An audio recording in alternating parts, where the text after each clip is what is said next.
مسجد سلیمان، شهری تاریخی در دل کوههای زاگرس در استان خوزستان، از شهرهای بختیاری نشین و یکی از مراکز مهم تمدن و صنعت ایران و شهر مشهور به اولین ها. در دوران تمدن ایلام این منطقه آساک نامیده میشد و بخشی از ناحیه سیماش ایلام بود. پس از حمله آریایی ها و شکست ایلامیان نام آن به پارسوماش تغییر یافت.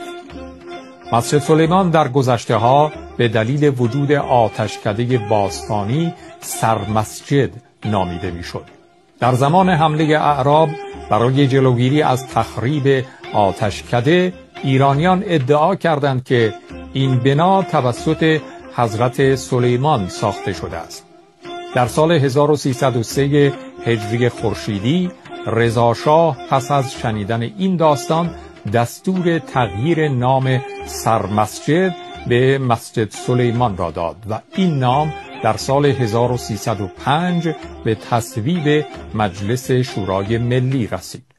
یکی از مهمترین عوامل شکلگیری و توسعه مسجد سلیمان کشف نفت در این منطقه بود.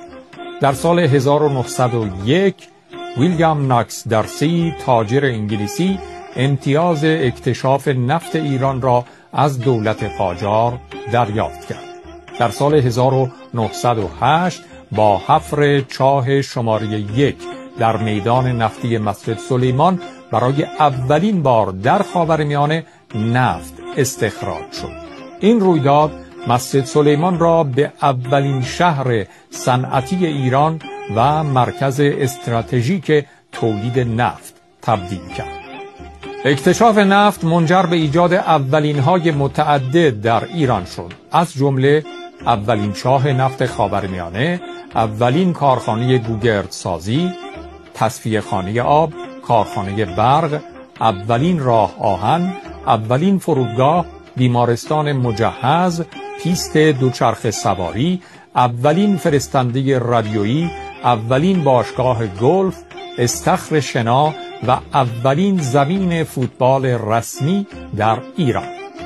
مسجد سلیمان با وجود پیشینه غنی و نقش کلیدی در صنعت نفت ایران و توسعه کشور به دلیل فرسودگی مخازن نفتی و عدم سرمایه‌گذاری کافی در زیرساخت‌های جدید از دهه 1360 با کاهش تولید نفت مواجه شد و اکنون یکی از مناطق فقر زده و عقب مانده کشور است. آخر شب مهی